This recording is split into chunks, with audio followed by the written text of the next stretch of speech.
Now at 10, a Christmas display at the center of a heated debate. A long-standing tradition of a nativity scene here in the city of Wadena is now becoming a controversy. I'll tell you why coming up.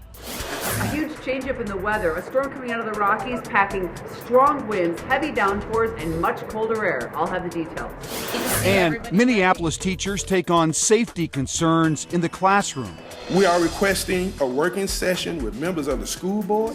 Tonight, their complaints after recent violence. Topping the 10, Minneapolis school teachers take a stand against recent violence in the district. Their concerns follow a series of fights between students and the arrest of a Patrick Henry student after he brought a gun to school last month. Adrienne Broaddus was at tonight's school board meeting. She joins us live with the story. Adrienne? Good evening to you, Julie. The district planned for 110, but tonight there were more people than chairs. Public comments lasted 2 hours. The majority of people speaking out inside of this building, teachers. Sheridan is an unsafe place for students. That violence is here in our schools and it's at Sheridan. April Raichi has worked in the Minneapolis Public School District 12 years, but she says her experience this year at Sheridan Elementary has been a challenge. These are not pushing, shoving matches. These are punches thrown, hair pulling, and body slamming. All of these fights resulted in short-term removal from the classroom. Raichi was among dozens of teachers from Minneapolis Public Schools addressing concerns about safety for teachers and students. For example, one special education assistant said a student attacked her, ripping these glasses from her face. In October, the district banned nonviolent suspensions for children in grades preschool through 5. We are concerned for our students and for ourselves.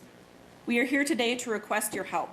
We feel strongly that without proper consequences for extreme behaviors, training on how to handle these situations, and more trained professionals in our building to implement.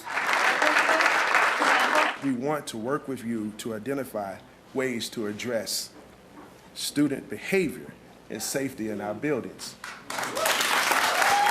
Board member Kim Ellison said she took notes. We need to figure out the training to redirect students before they get to that point. But once people are getting hit, I think we need to be redirecting, more than redirecting, maybe those students need to go home. And I had conversations tonight with at least 10 members of the staff. One teacher told me this morning a student tried to choke her.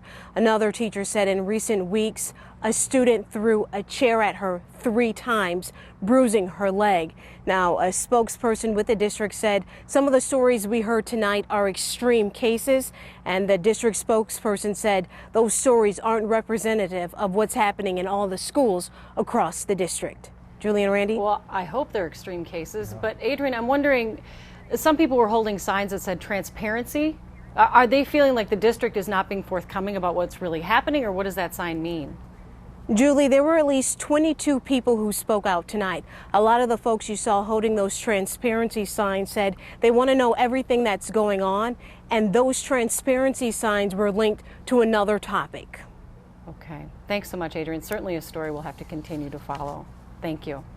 In Wayzata, people stood divided tonight on a proposal that would move back start times for high schoolers from 7:30 to 8:20 in the morning. While those parents spoke in favor of that measure, elementary school parents are skeptical about moving up the start time for their kids by 90 minutes. What is kind of wrong is sort of the whole idea that you have to switch all the schools around to take care of a perceived issue with the high school. My younger kids, like the research says, have much more flexibility in when we can put them to bed and get them to go to sleep. And our older child, our tween, is struggling. 2 elementary schools in the district already start early. A final decision is expected in December. Heading outside now, after a warm and sunny start to fall, we are going to see a big change in the forecast. Belle's in the backyard to time things out for us. Hi, Belle. Well, Well, hi, Randy, Julie. Yes, big change. November is going to return along with some rain and some wind that's going to be driving that rain tomorrow evening. So right now the storm is in Colorado. It's going to be bottoming out near Omaha and heading in our direction. This is your Wednesday. Starting at 2 o'clock, it'll be cloudy and mild. We expect this is the leading edge of the rain, and watch what happens during the afternoon commute and in the evening. Here's 6 o'clock. It is raining heavily in the Twin Cities during the evening commute. Here's 8 o'clock, and here is 24 hours from now, the heavy downpours, and along with that, winds that will be up to 35 miles per hour all night tomorrow night as this very strong system comes through the region. So we'll top out in the low 50s right around lunchtime. Temperatures will not fall much, but we do expect that heavy rain and also those winds coming in. We'll talk more about what will happen on Thursday and through the weekend coming up in a couple of minutes. All right, thank you, Belle.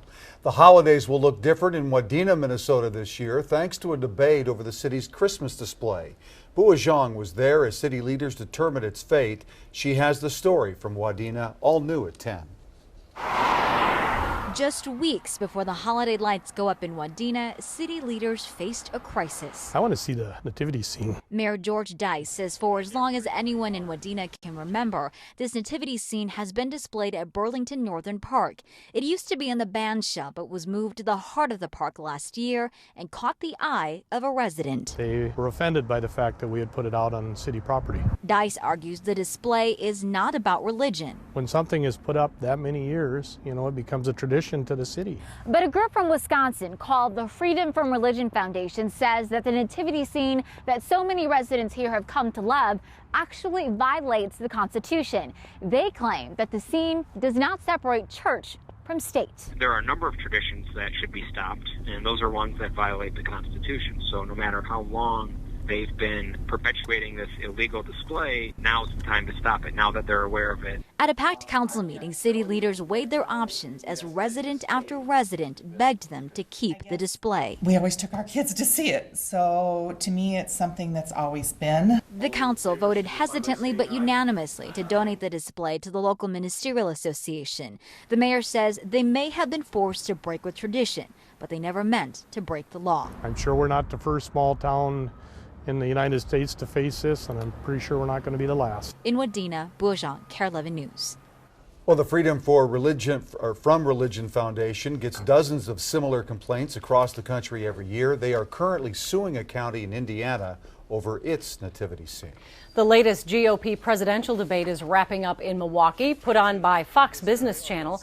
It focused mainly on the economy. Candidates presented their tax plans for individuals and businesses, and there was a lot of talk about whether or not to raise the minimum wage.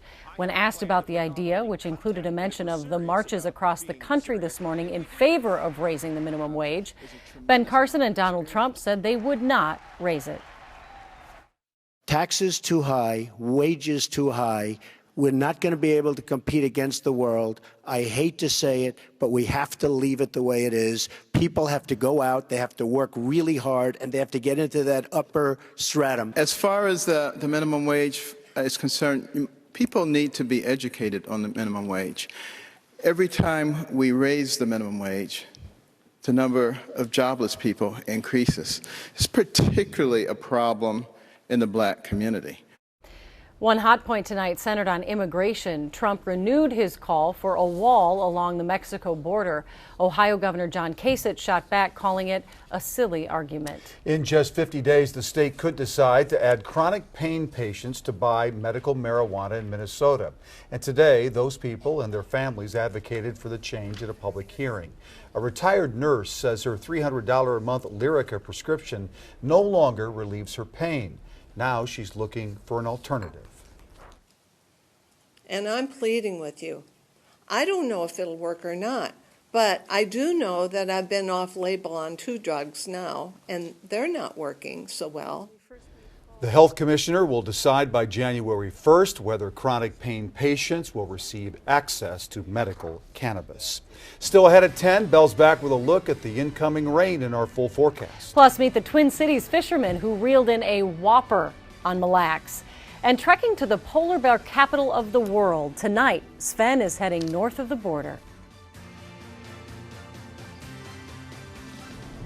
I'm coming. Okay. It's the time of year when we salute our veterans. That I was. But meet a former Marine who gets his weekly applause with his groceries. From the halls of Montezuma. Next, in the land of 10,000 stories. We share our country's battles.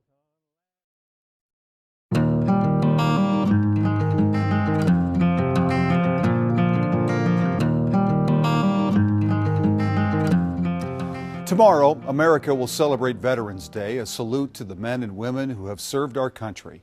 Recently, Boyd Hupert received an email about one of those men still serving others in an unlikely way in place. We're heading there too, in tonight's Land of 10,000 Stories. For the friendly cashier at Register 10. Do you have a rewards card? The Saturday night arrival near the end of her shift at Edina's Cub Foods. Come on, Angel. Is as predictable as politicians at a parade. They start back there, produce. There's one for you, here's one for me. Then they work their way around. Come on, Sparky, get going. Every Saturday. Larice Sobis has been watching this Are you coming? for years. I'm coming. Okay. I think it was in the Marines. Oh, yeah. 3rd Marine Division. That I was. 1952 to 1954. They trained me in a good way.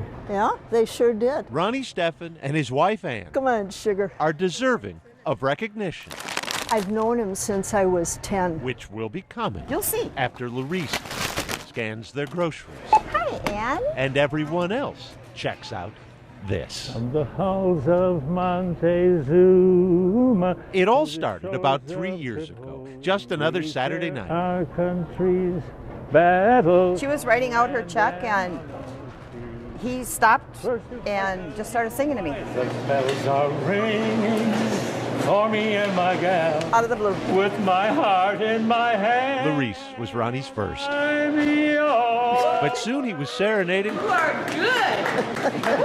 her co-worker Janine, too. You are the man. First to fight for right and freedom. Then Ann started posting videos to YouTube, Shall I come back again? where thousands have seen them. You have a following, don't you? Well, you could call it that, I suppose. Well, sure you could. I need your love. They're kind of the highlight of my Saturday. Please give your love. To have them come in and like my grand finale. And then he sings to me. If only in my dream. Ronnie Steffen, 86 years old, retired teacher, proud veteran. The United States Marines. Appearing Saturdays. Thank you. At Club Cub. He did great. I was very proud of him. Well, thank you. Boyd Hupert, KARE 11 News, Edina. You're just so cute. Oh, thank you.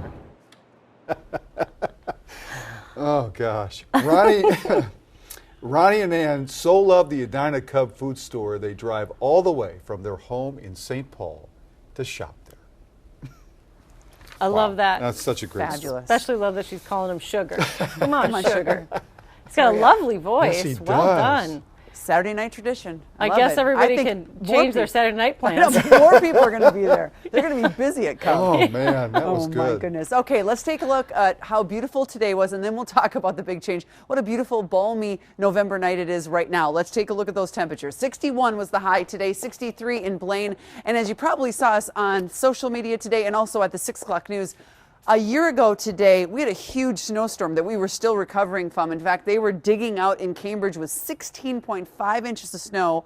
St. Cloud had 14 inches. The northern suburbs had 10 inches a year ago today, right before Veterans Day. But today, not the case. 60 in Lakeville, 63 in Princeton, and 60 in St. Cloud. Cambridge, by the way, 63. What a big turnaround. Here's your day tomorrow. During the morning hours, it'll be in the upper 40s to low 50s, and we do expect it to be cloudy. By the time we get into the late afternoon hours, here comes the first bands of rain, maybe even a clap of thunder. We do expect that the rain will really pick up in intensity later in the day with some very strong wind gusts. And the storm right now is wrapping up in Utah, heading into Colorado. Talked to my sister in Salt Lake today. She had 3 inches of snow at her house. So that's the storm. It's heading in. We're not expecting snow. Our temperatures will stay mild enough that it will remain all rain. Here comes the low pressure center coming into Omaha by the time we get to 5 o'clock tomorrow night, really winding up, deepening over the area in the upper Midwest. That means wind-driven rain during the late day hours tomorrow. Here's 2 a.m. Look at this heavy rain falling from central Wisconsin down through the Twin Cities and into southern Minnesota as well. The low by 4 a.m. is still in Wisconsin. It's still raining in the morning commute on Thursday, but by the time we get to 8 a.m., still raining, and then finally it moves out. That's when we get a little bit of a wintry mix up north on Thursday afternoon and into Friday morning. But we do anticipate, other than a flurry or two, mainly just rain and wind. In fact, wind gusts up to 45 miles per hour in the yellow shaded regions during the evening hours tomorrow night,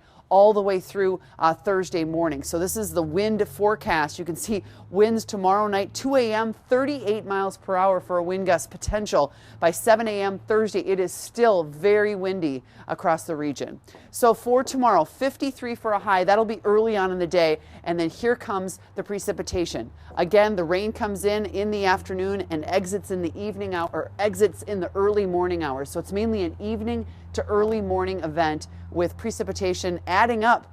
In fact, by the time we get to Thursday, let's take a look at what we anticipate. That's when, of course, there'll be a little bit of leftover light snow up north. But at present, earlier it looked like about a ½ inch to an inch. Now the models are saying possibly over 1.5 inches of rain in the metro tomorrow night through Thursday morning. So we're talking about some wind-driven heavy downpours. And then we clear out on Friday, it's 41. And then we do expect on Saturday, it is 52 degrees. On Sunday, 55. So yet again, another nice weekend and quite a rebound from what we will deal with tomorrow night and Thursday. Well, meteorologist Sven Sundgaard traveled 1,000 miles north today to Churchill, Manitoba. It is the capital for polar bears, and it's where scientists are seeing firsthand the possible effects climate change is having on the polar bear population. There's about 10 species that people want to see in zoos, and polar bears is one of them, definitely. Como Zoo is home to a menagerie of cool creatures. It's over there. But among the residents, polar bear twins Neil and Buzz have a unique chill factor that make them a favorite among visitors.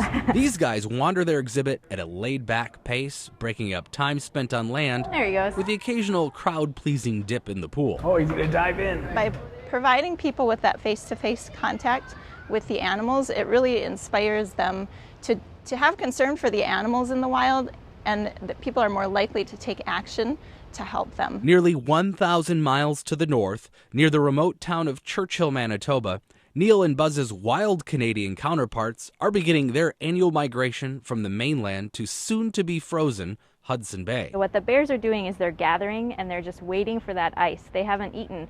Since the ice left in mid-July, they've been fasting. So as soon as that ice forms, they want to get out there and hunt some seals. But in recent years, the ice has been coming later and melting earlier. Scientists point to a rise in temperatures across the globe, linking them to carbon emissions, and say a shorter hunting season is impacting both the health and breeding patterns of the polar bear. The polar bears in Churchill are really well studied. Zookeeper Melanie Hott has been to Churchill to teach and has seen for herself. 30 years ago, the ice was lasting for 3 more weeks.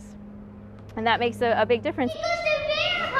Como Zoo is using the popularity of Neil and Buzz to raise awareness of the plight of Churchill's polar bears. The zoo works with Polar Bears International, finding ways to engage the community and change behavior. Polar Bears International recognizes that zoos have an amazing ability to reach a number of people. Oh, he likes me. Enrichment opportunities, like painting plastic barrels that Neil and Buzz later play with, help create an emotional connection between zoogoers and the creatures they observe.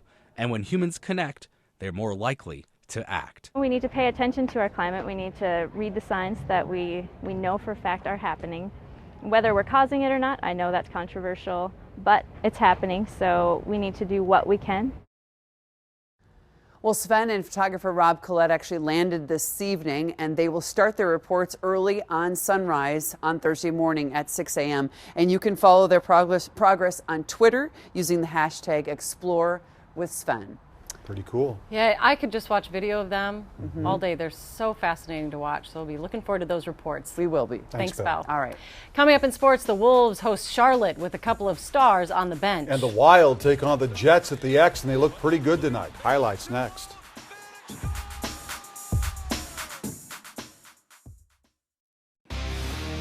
KARE 11 Sports from the Mayo Clinic Sports Medicine Sports Desk. Well, last month when Minnesota played Winnipeg, it was the Jets who jumped in front 5-1. Wild made a furious comeback only to fall short. Tonight at the X, that script is flipped. First period, Mikko Koivu from behind the net finds Nito Niederreiter. Shot's blocked, but gets his own rebound, knocks it in. Wild up 1-0. Second period, tied at 1. Christian Folin, beautiful long pass to Thomas Vanek on the breakaway, who just winds up and blasts the goal. 2-1 after an Eric Haula goal. Watch Vanek, goes between the legs of the defender, scores his second of the game. That's just downright unfair. Vanek is sick on that one. Wild score 4 second period goals. They hold off the Jets, who make that comeback 5-3. Back-to-back games are tough. Wolves were in Atlanta last night, making it even tougher tonight at home against Charlotte, playing the game without Ricky Rubio and Andrew Wiggins out with sore knees, and Kevin Garnett inactive as well. So obviously, that can be an issue when you're playing a team without those guys. Some guys are stars, man. Both scratched before the game. So Zach LaVine gets a start, shows off his ups with the slam there. 20 points on the night for LaVine, but a lot of turnovers. How about this? Tyus Jones making his NBA debut. Doesn't record a basket, but draws a foul and would sink a free throw, so he ended up with 1 point. Also had a steal and assist. Fourth quarter, Wolves trailing. Karl Anthony Towns knocks down the jumper from inside the arc, makes it a 6-point game. Towns, 19 points, 13 boards. Wolves get stung, though, by the Hornets. 104-95 is your final. What a fun weekend of football in store. Gophers playing undefeated Iowa for the Bronze Pig. Vikings trying to remain in a share of first place out in Oakland. And while both those games are away from TCF Bank Stadium, don't think the building will sit empty. Prep Bowl 2015, all the title games go down this weekend at the Bank. Friday and Saturday, a pigskin feast. Saturday at 4, St. Michael Albertville seeking the title in Class 5A. St. Thomas Academy stands in their way.